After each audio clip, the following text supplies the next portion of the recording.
오늘 우리에게 주신 하나님의 말씀은 에스겔 29장 17절에서 30장 9절까지 말씀입니다.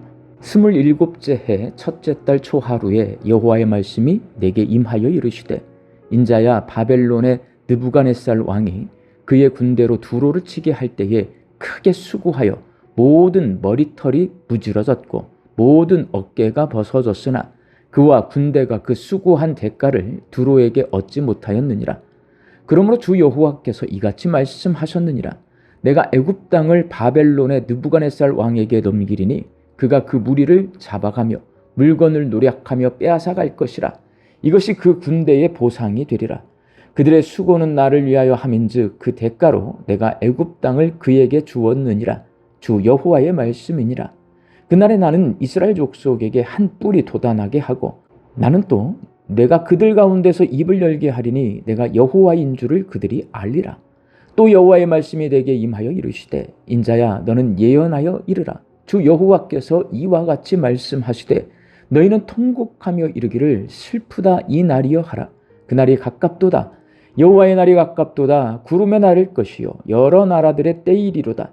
애굽에 칼이 임할 것이라. 애굽에서 죽임당한 자들이 엎드러질 때에 구스에 심한 근심이 있을 것이며 애굽의 무리가 잡혀가며 그 터가 헐릴 것이요 구스와 붓과 룻과 모든 섞인 백성과 굽과 및 동맹한 땅의 백성들이 그들과 함께 칼에 엎드러지리라. 여호와께서 이같이 말씀하셨느니라. 애굽을 붙들어 주는 자도 엎드러질 것이요 애굽의 교만한 권세도 낮아질 것이라. 믹돌에서부터 수네에까지 무리가 그 가운데에서 칼에 엎드러지리라. 주 여호와의 말씀이니라. 황폐한 나라들 같이 그들도 황폐할 것이며 사막이 된 성읍들 같이 그 성읍들도 사막이 될 것이라. 내가 애굽에 불을 일으키며 그 모든 돕는 자를 멸할 때에 그들이 나를 여호와인 줄 알리라. 그날의 사절들이 내 앞에서 배로 나아가서 염려 없는 구스 사람을 두렵게 하리니 애굽의 재앙의 날과 같이 그들에게도 심한 근심이 있으리라. 이것이 오리로다. 아멘. 에스겔 25장에서 32장까지 남유다 주변에 있는 7개 나라인 암몬과 모압, 에돔과 블레셋, 두로와 시돈, 애굽에 대한 심판을 예언하고 있는데, 마지막 7번째 나라인 애굽에 대한 심판 예언이 29장에서 32장까지 3장에 걸쳐 이어지고 있습니다. 애굽이 심판받는 이유는 남유다 때문입니다. 남유다가 하나님 대신 애굽을 의지했기 때문이고 남유다가 애굽을 전도하지 않았기 때문입니다. 에스겔 선지자의 예언이 있은 지 20년 후 애굽은 바벨론의 느부갓네살 왕에게 멸망당하는데, 하나님께서는 애굽의 심판이 바벨론 군대에게 주시는 보상이라고 말씀하십니다. 본문 19절 말씀입니다. 그러므로 주 여호와께서 이같이 말씀하셨느니라. 내가 애굽 땅을 바벨론의 느부갓네살 왕에게 넘기리니 그가 그 무리를 잡아가며 물건을 노략하며 빼앗아갈 것이라. 이것이 그 군대의 보상이 되리라.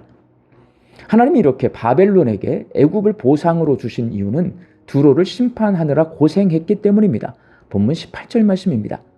인자야, 바벨론의 느부갓네살 왕이 그의 군대로 두로를 치게 할 때에 크게 수고하여 모든 머리털이 무질어졌고 모든 어깨가 벗어졌으나 그와 군대가 그 수고한 대가를 두로에서 얻지 못하였느니라.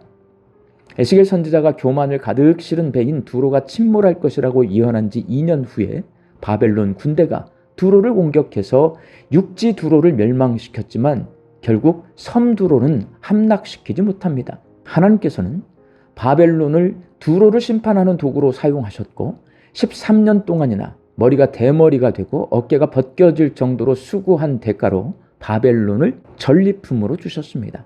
당시 바벨론과 애굽은 초강대국이고 두로는 가장 번성한 경제대국이었습니다. 그런데 하나님께서 에스겔 선지자를 통해 초강대국인 바벨론을 심판의 도구로 사용해서 경제대국인 두로를 벌하시고 초강대국인 애굽을 바벨론에게 전리품으로 주시겠다고 말씀하십니다. 이는 하나님께서 미국을 통해 일본을 심판하고 중국을 전리품으로 주시겠다는 말씀과도 같습니다. 우리가 이런 말을 하면 누가 쉽게 믿겠습니까? 말도 안 되는 소리라고 할 것입니다. 하나님께서 에스겔 선지자를 통해 그렇게 말도 안 되는 소리를 하게 하신 이유는 과연 무엇일까요? 이를 통해 에스겔서는 하나님이 역사의 주인이심을 말씀해주고 있습니다. 당시는 초강대국 바벨론이 강성했던 시대입니다. 당시 세상은 바벨론이 모든 나라를 정복하는 바벨론의 세상이었기 때문에 바벨론에 의해 역사가 좌지우지되는 것처럼 보였습니다. 남유다를 비롯해서 구스, 붓, 룻, 굽과 같은 나라는 애굽이 역사를 좌지우지해 줄 것으로 기대했고 교만한 두로는 자기가 역사를 좌지우지할 수 있다고 착각했습니다.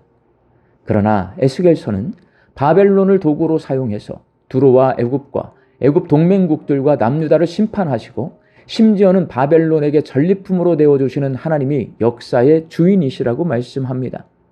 에스겔서가 이렇게 하나님이 역사의 주인이심을 말씀하시는 이유는 하나님이 펼쳐가시는 구원의 역사 때문에 그렇습니다. 본문 21절 말씀입니다.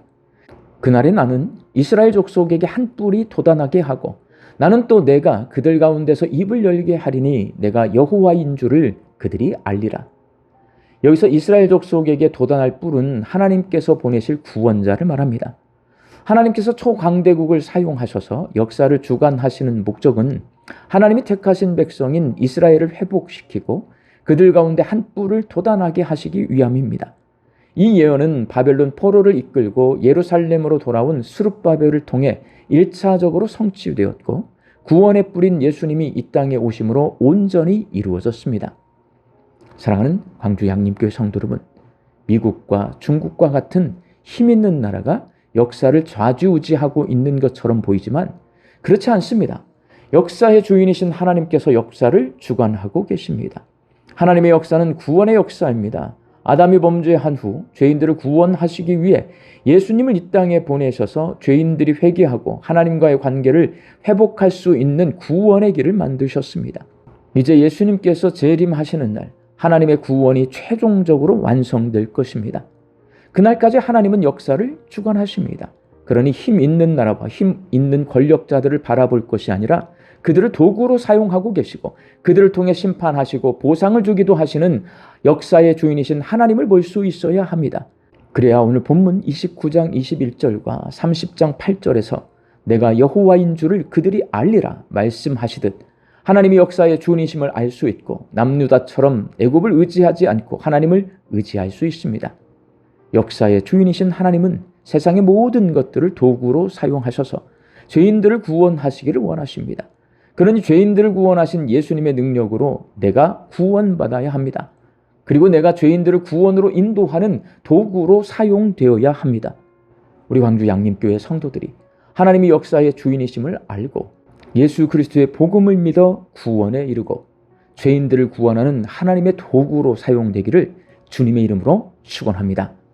함께 기도하겠습니다. 죄인들을 구원하시기 위해 온 세상을 다스리고 계시고 역사를 주관하고 계시는 하나님을 바라보게 하여 주옵소서. 저희들이 예수 그리스도의 복음을 믿고 구원에 이르게 하여 주시옵시고 죄인들을 구원하는 하나님의 구원의 도구로 사용되게 하여 주옵소서. 말씀 듣고 세상을 향해 나아갑니다.